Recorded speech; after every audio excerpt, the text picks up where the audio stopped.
For many people, Wes Borland was just that strange guitarist covered in black body paint and terrifying costumes. But behind the extreme appearance was an experimental artist who changed the way many musicians viewed nu metal guitar playing. While most guitarists focused on playing fast and aggressive riffs, Wes created bizarre sounds, broken rhythms, and dark atmospheres that felt like the soundtrack to a futuristic nightmare. Even more surprising, the man who often looked like a monster on stage was actually a devoted cat lover who helped rescue hundreds of stray cats from the streets of Detroit. From the very beginning of his career with Limp Bizkit, Wes Borland immediately stood out. He was never satisfied playing guitar in a conventional way. His style was filled with experimentation, 6- and 7-string guitars, wild tremolo effects, and percussive techniques that made his guitar sound like a broken industrial machine. While many nu metal guitarists relied on simple riffs, Wes built chaotic but still catchy soundscapes. He once said that writing music felt similar to painting, starting with rough sketches that slowly evolved into complete works of art. But what truly made Borland unforgettable was not just his playing, but his stage appearance. While the other members of Limp Bizkit wore casual shirts and baggy pants typical of the late 90s, Wes appeared like a horror movie character. Sometimes he wore disturbing rabbit costumes, painted his entire body black, used white contact lenses, and even performed with glowing teeth in complete darkness. At first, many people assumed it was nothing more than a cheap gimmick to grab attention. Over time, however, audiences realized those visuals were genuinely part of the art he created himself. Wesley Loudon Borland was born on February 7, 1975, in Richmond, Virginia. He grew up in a religious family that regularly attended Presbyterian church services. Ironically, that strict upbringing helped shape the rebellious side of his personality. Wes originally wanted to play drums, but his parents refused because they thought drums were too loud. As a result, he picked up the guitar instead, a decision that would completely change his life. As a teenager, his family moved to Jacksonville, Florida. That was where his artistic talent truly began to grow. Wes attended Douglas Anderson School of the Arts, where he studied sculpture, special effects, and visual art. Interestingly, he was initially more interested in becoming a visual artist than a musician.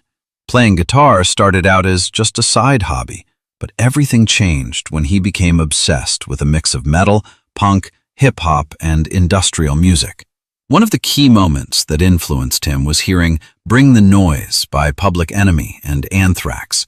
The song opened his mind to the idea that rap and metal could be fused together in a brutal yet exciting way. By the mid-1990s, Wes had become well known in Jacksonville's underground music scene. That was when he was recruited by Fred Durst to join Limp Bizkit alongside Sam Rivers and John Otto. Their chemistry immediately felt explosive. Limp Bizkit's performances were chaotic, aggressive, and full of energy. When they released their cover of Faith, the band's popularity exploded. Soon after, they appeared at Ozfest and became one of the defining new faces of the nu metal movement. Their biggest breakthrough came with the 1999 album Significant Other. The album debuted at #1 on Billboard and sold hundreds of thousands of copies within its first week. A year later, they released Chocolate Starfish and the hot dog-flavored water, which became a global phenomenon. Interestingly, the absurd album title reportedly came from inside jokes among the band members, something that perfectly reflected Wes Borland's bizarre sense of humor. Even while standing at the peak of fame, Wes never truly felt comfortable with the musical direction of Limp Bizkit. In an old interview, he once admitted that he probably would not stay in the band forever. That prediction eventually came true. In 2001, he left Limp Bizkit due to creative differences. Many fans considered his departure a massive blow because his unique guitar style was seen as one of the band's most essential elements. After leaving, Wes focused on far more experimental projects.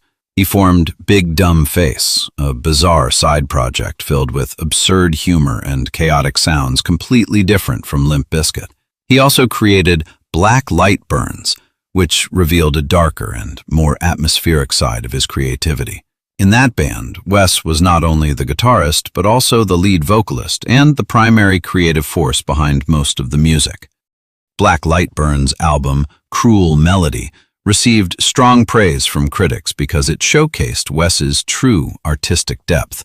Many people began to realize that Borland was not simply a nu metal guitarist, but a multi-talented artist capable of building entire visual and sonic worlds.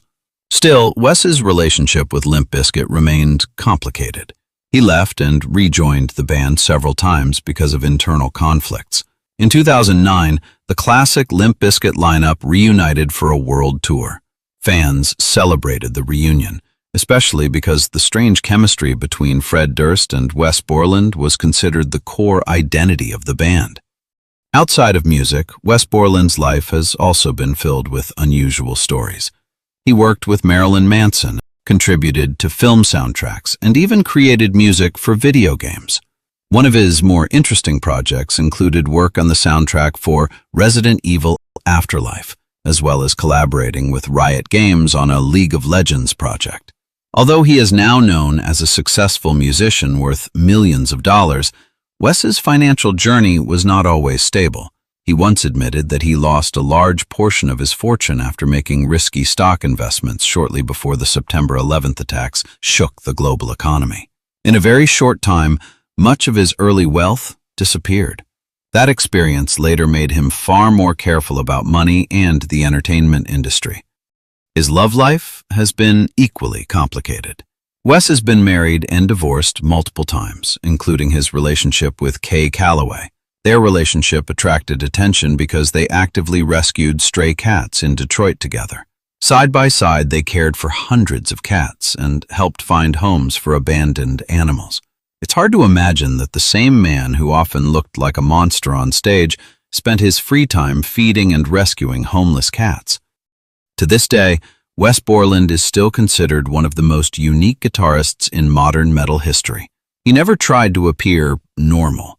Instead, through his strange creativity, experimentation, and visual artistry, he built an identity that no one else could truly imitate. In a music world often filled with safe formulas, Wes Borland chose to be different, and perhaps that is exactly why people still remember him today.